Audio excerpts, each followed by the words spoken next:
فأعوذ بالله السميع العليم من الشيطان الرجيم بسم الله الرحمن الرحيم الزاني لا ينكح إلا زانية أو مشركة والزانية لا ينكحها إلا زان أو مشرك وحرم ذلك على المؤمنين. پچھلی آیتوں میں سورۃ النور شروع ہوا اور سب سے پہلی آیت سورہ نور کی، جس میں اللہ تبارک و تعالیٰ نے خود کہا کہ سورۃ انزلناہا، ایک ایسی سورت کو نازل کیا ہے جس میں فرائض کا ذکر ہے اور ہم نے اس میں ایسی نشانیوں کو بتایا ہے تاکہ لوگ نصیحت حاصل کریں. دوسری بات یہ بتائی گئی کہ جو مرد اور عورت غیر شادی شدہ زنا میں مبتلا ہوتے ہیں، دونوں اگر غیر شادی شدہ ہیں تو دونوں کو کوڑے لگوائے جائیں گے. کتنے کوڑے؟ 100 جلدہ، 100 کوڑے لگائے جائیں گے اور 7 شہر بدر کر دیا جائے گا. یہ بات ہم نے تفصیلی گفتگو پچھلی آیتوں میں کی ہے.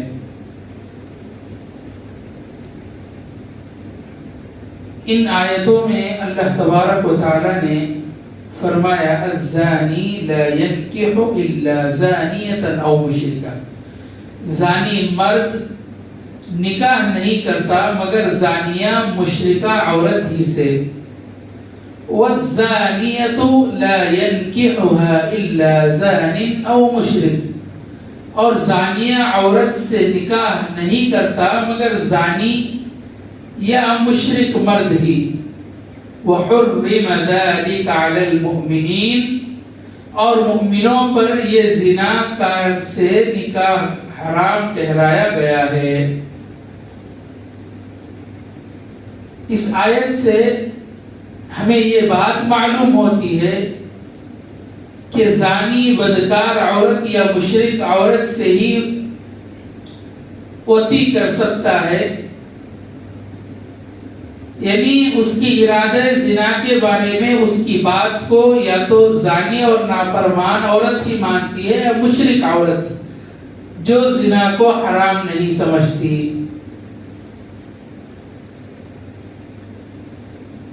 یہاں سوچنے کی بات یہ ہے کہ اللہ تبارک و تعالی نے سب سے پہلے اس آیت میں زانیہ کا لفظ پہلے لایا، بعد میں زانی کا لفظ آیا. یعنی زانیہ عورت کا لفظ، زانیہ عورت کا تذکرہ آیت کے شروع میں آیا اور زانی مرد کا تذکرہ آخر میں آیا. کیوں؟ مقصد کیا ہے؟ مقصد یہ ہے کہ معاشرے میں آج بھی وہی ہے، اور عرب معاشرہ جہالت نبی کریم صلی اللہ علیہ وسلم سے پہلے بھی زمانے جاہلیت میں بھی اگر کوئی سب سے زیادہ مبتلا زنا میں تھا تو وہ عورتیں تھیں. تو اسی لیے یہ بیماری چونکہ عورتوں میں زیادہ پائی جاتی ہے، یہ کبیرہ گناہ چونکہ عورتوں کے اندر زیادہ پایا جاتا ہے، اسی لیے اللہ تبارک و تعالی نے آیت کے شروع میں عورت کا تذکرہ کیا.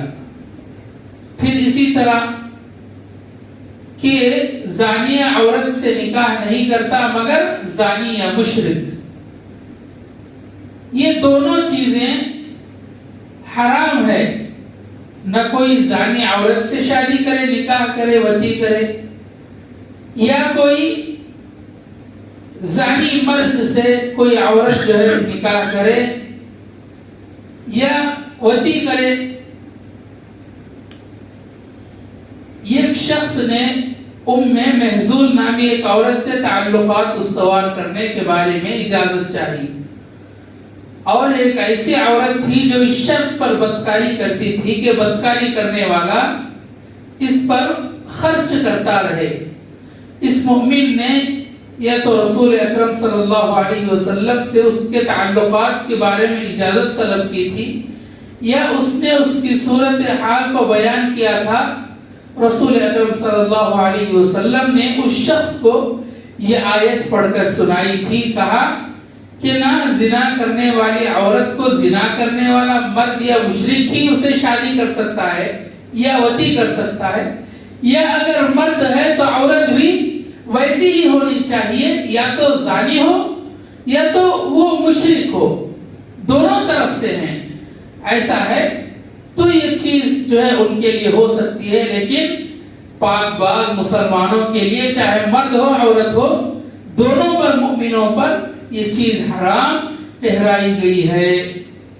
ابو ہریرہ کی روایت اسی طرح بیان کیا جاتا ہے. رسول اکرم صلی اللہ علیہ وسلم نے فرمایا لا ينكح الزاني المجلود الا مثله، وہ زانی جسے کوڑے لگ چکے ہیں اپنے جیسی کسی عورت سے شادی کرے گا. یہ نبی کریم صلی اللہ علیہ وسلم کی حدیث ہے. تفسیر ابن حاکم ابی حاکم نے اس سے ذکر کیا ہے. یعنی بیان کرنے کا مقصد یہ ہے، سنن ابی داؤد کی حدیث ہے کتاب النکاح کی حدیث نمبر 2050 پر 2، جس میں نبی کریم صلی اللہ علیہ وسلم نے فرمایا وہ زانی جسے کوڑے لگ چکے ہوں اپنی جیسی کسی عورت سے وہ شادی کرے گا. اس حدیث سے بات واضح ہو گئی کہ اگر کوئی ایسے کام میں ملوث ہو کر ایک مرتبہ کوڑے کھا چکا ہے، ایک مرتبہ حدود اس پر نافذ کر دیا گیا ہے، وہ ویسی ہی عورت سے شادی کرے گا جس پر حدود جاری کیے گئے ہوں. اور یہ حدود کس پر جاری ہوتا ہے؟ جنہوں نے اس کام کو انجام دیا بغیر شادی شدہ، جس کو 100 کوڑے برسائے جائیں گے اور شہر بدر کر دیا جائے گا. 2 سزائیں بغیر شادی شدہ کو، ایک 100 کوڑے برسائے جائیں گے، دوسرا شہر بدر کر دیا جائے گا 1 سال کے لیے، شہر سے نکال دیا جائے گا، کہیں دور بھیج دیا جائے گا. اچھا، اگر شادی شدہ ہے تو کیا کریں گے؟ شادی شدہ اگر ہیں تو دونوں کو سنسار کر دیا جائے گا، پتھروں سے مار کر ختم کر دیا جائے گا.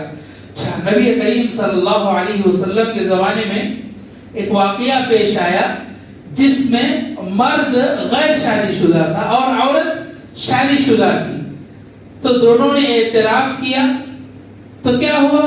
مرد کو 100 کوڑے برسائے گئے اور شہر بدر کر دیا گیا، اور عورت کو جو کہ شادی شدہ تھی اس کو رجم کر کے ختم کر دیا گیا. یعنی دو طرف بھی ہے، یا دونوں غیر شادی شدہ ہو، یا دونوں شادی شدہ ہو، یا ایک شادی شدہ ہو ایک شادی شدہ نہ ہو. یعنی سزا ویسی ہی ہے جیسے شریعت میں آئی ہے. شادی شدہ مرد کے لیے عورت کے لیے ختم رجم کر دیا جائے گا، اور اسی طرح غیر شادی شدہ مرد اور عورت کے لیے 100 کوڑے برسائے جائیں گے. یہ نبی کریم صلی اللہ علیہ وسلم نے ان سارے اعمال کو اپنے زمانے میں انجام دیا. اللہ کے رسول صلی اللہ علیہ وسلم کے زمانے میں ایک عاد واقعات ایسے ہوئے، آپ سب جانتے ہیں. ماعز الاسلمی کا واقعہ بھی ایسا ہے جس میں انہوں نے آ کر نبی کریم صلی اللہ علیہ وسلم سے اعتراف کیا تھا. والذین یرمون المحصنات ثم لم يأتوا بأربعة شهداء فاجلدوهم 80 جلدة ولا تقبلوا لهم شهادة أبدا وأولئك هم الفاسقون. اور جو لوگ پاک دامن عورتوں پر تہمت لگاتے ہیں پھر وہ 4 گواہ نہیں لاتے تو تم انہیں 80 کوڑے مارو اور تم ان کی شہادت گواہی کبھی قبول نہ کرو، یہی لوگ نافرمان ہیں. یہ ان لوگوں کے بارے میں کہا گیا جو لوگ پاک باز عورتوں کو تہمت لگاتے ہیں. یہاں پاک باز عورتوں کے بارے میں کہا گیا کیونکہ اکثر پاک باز عورتوں کو ہی نشانہ بنایا جاتا ہے. اسی طرح اگر پاک باز مرد بھی ہیں تو انہیں بھی اگر قاضی حکم نافذ کرے تو اس پر بھی کوڑے برسائے جائیں گے. لیکن حقیقت کیا ہے؟ عورتوں پر، پاک باز عورتوں پر اگر تہمت لگایا جائے تو اسے 80 کوڑے برسایا جائے گا. پہلی سزا 80 کوڑے برسایا جائے گا اور زندگی بھر اس کی گواہی کو قبول نہیں کیا جائے گا. کتنی بڑی بات ہے. اچھا، نبی کریم صلی اللہ علیہ وسلم کے زمانے میں ایک واقعہ ہوا. کوئی بتا سکتے ہیں کیا واقعہ تھا؟ جن کو 80 کوڑے برسائے گئے، جنہوں نے تہمت لگائی تھی، کون ہے وہ صحابیہ؟ پاک باز صحابیہ. اس دنیا کی سب سے پاک باز عورت حضرت ام المؤمنین عائشہ رضی اللہ عنہا. واقعہ افک، جب نبی کریم صلی اللہ علیہ وسلم غزوے سے لوٹ رہے تھے تو کیا ہوا؟ ان پر تہمت لگائی گئی منافقین کی جانب سے. نبی کریم صلی اللہ علیہ وسلم 1 مہینہ انتظار کیے فیصلے کا، اور ایسے صحابہ بھی اس میں شامل ہو گئے جو اللہ کے رسول صلی اللہ علیہ وسلم کو بہت چاہنے والے تھے. اس میں کن کا نام آتا ہے؟ مستح کا نام آتا ہے. اور اسی طرح حسان بن ثابت جو نبی کریم صلی اللہ علیہ وسلم کے زمانے میں بہت بڑے شاعر، اللہ کے رسول صلی اللہ علیہ وسلم کے حمد میں بہت اچھی شاعری کی ہے. اسی طرح ایک اور جو ہے صحابی کا نام آتا ہے. 3 صحابہ بھی منافقین کے اس چال میں چلے گئے تھے. تو کیا ہوا؟ جب اللہ کی جانب سے حضرت عائشہ رضی اللہ عنہا کا فیصلہ آیا تو کیا ہوا؟ سب کو 80 کوڑے برسائے گئے. اللہ تبارک و تعالیٰ کی جانب سے نبی کو حکم ہوا کہ منافقین کو ایسے ہی چھوڑ دو، منافقین کو میں نپٹ لوں گا. کیونکہ منافقین کے تعلق سے اللہ نے کیا فرمایا؟ ان المنافقین فی الدرک الاسفل من النار. منافقین کیا ہے؟ جہنم کے سب سے نچلے گڑھے میں ہوں گے. کفار سے زیادہ منافقین کو سزا ملے گی. آپ یاد رکھو. اسی لیے منافقین کو چھوڑ دیا گیا. چونکہ صحابہ اکرام رضوان اللہ علیہم اجمعین کو اس دنیا میں یہ جتنے گناہ ان سے ہوئے تھے ان کو پاک کرنا مقصود تھا. اسی لیے ان کو کوڑے برسائے گئے. کوڑے برسانا، حدود کو نافذ کرنا دنیا میں، اس کا ایک سب سے بڑا مقصد یہ ہے کہ وہ جو گناہ انہوں نے کیا ہے وہ گناہ جو ہے، اس گناہ جو ہے دنیا میں دھل دیا جاتا ہے. آخرت میں ان کے لیے وہ گناہ باقی نہیں رہتا. اسی لیے حدود کو قائم کیا جاتا ہے. اور اس کے بعد فرمایا دوسری چیز، شہادت کو کبھی قبول نہیں کیا جائے گی. زندگی بھر ان کی شہادت، ان کی گواہی کبھی قبول نہیں کی جائے گی. کسی بھی مسئلے میں گواہی کہاں کہاں قبول کرتے ہیں؟ ایک تو قاضی کے کورٹ میں ہے.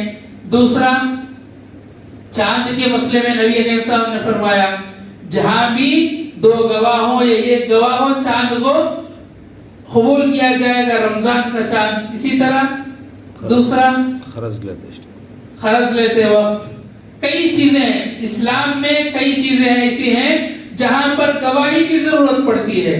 تو ایسی گواہی جو ہے کبھی بھی وہ آدمی نہیں دے سکتا جو لوگوں کو تہمت لگایا ہوا ہو اور وہ کوڑے کھایا ہوا ہو.